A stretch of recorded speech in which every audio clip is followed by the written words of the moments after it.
Ito po ay ating convert ng inches to meter. Ito po. Para malalaman natin kung ating susukatin ay meter to inches.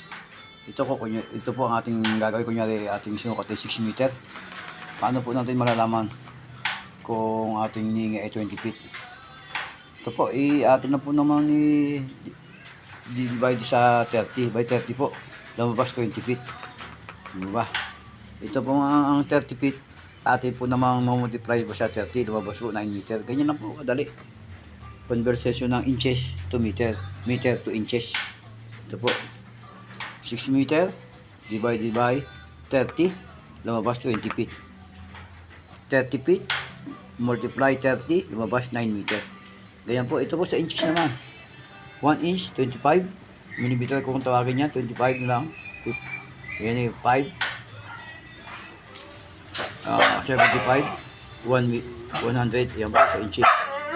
1, 2, 3, 1 inch, 0.25, 2 inches, 0.50, 3 inches, 0.75, 4 inches, 100, 0.100.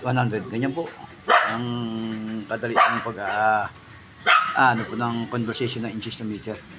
Minsan tayo naririto kung tayo sa luwat by feet. Sasabi sa inyo na po 30 feet. Ilang meter yan? Ngayon, hindi alam nyo na. Multiply lang dati sa 30. Makuha natin ang 9 meter.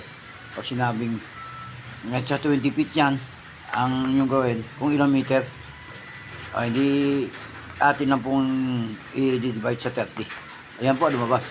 20 feet, saka 9 meter. Pwede nyo magkabaliktad din yan. May meter by feet o feet to meter. Ganyan na po ang pag-convert ng inches to meter. Sige po, sana po kahit kaunti meron kayong matutunan sa aking munting pag-vlog. Sige po, bye bye. Ingat kayo lagi dyan.